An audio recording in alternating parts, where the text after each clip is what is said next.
Hi, I'm Tommy Taylor with Solid Rock Guitar Company. Today I'd like to demonstrate a neck adjustment. We're looking at a guitar I just finished for a customer right in Chicago, I believe is where he lives, and it's got an Adirondack top. It's of course sunburst finished. He wanted to try to simulate a Gibson J200 style, and went pretty close to it. It's a little difficult, some of those curves around the fretboard, but it turned out real pretty. I'm real happy with it. This is black walnut, and it was stained slightly, and a Adirondack top.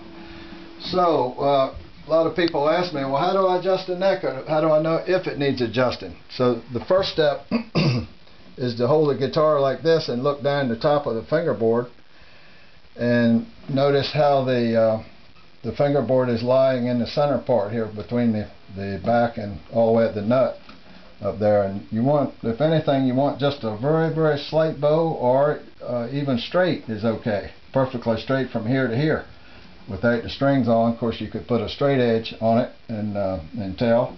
I think Taylor's website calls for clearance of about the same as a business card right here, about on the 8th fret, 7th, 8th fret. But right now it's bowed up just slightly, not much. So what I normally do is turn these, loosen them up, the 4 inside strings. I don't usually bother the 2 outside ones. Turn them however many turn, 8 or 10 turns, till they're loose enough that you can spread them apart a little bit. And then you'll want to get a truss rod, an Allen wrench just like this size. It's about 5 inches long, almost 5, and it's got one little L here. You don't want one with a T on it because you can't maneuver it as well. So then you'll locate the truss rod hole, which is in the shoulder brace right here, and you'll listen for the sound of metal to metal and try to run it straight in. See, that went all the way in there that time.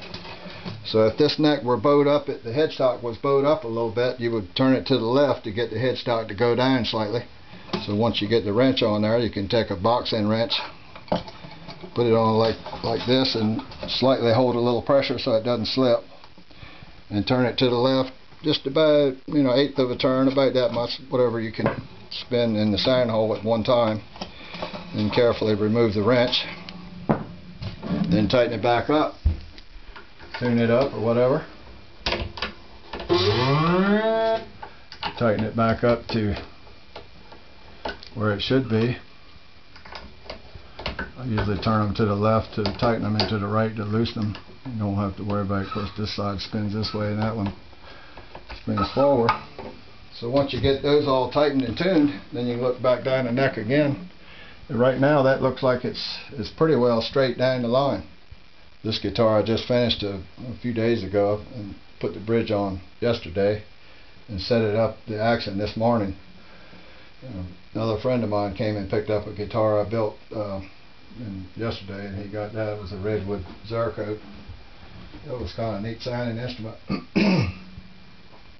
So once we get that the way we want it, we're good to go. Now this is a Martin 2-way truss rod, so the way that the direction that these go, you turn it to the right for the headstock to go down, and turn it to the left for the headstock to come up. If you're looking at it the way I'm looking at it right here, right facing the headstock, turn it counterclockwise and the headstock will come up.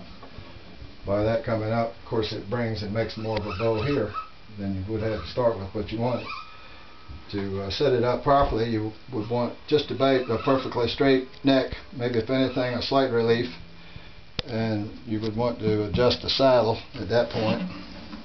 See, I've got it down to, I don't know what it is, 3/30 or 3/16, and so once you get that set, you're all ready to string it up and file the nut down to the proper clearance here.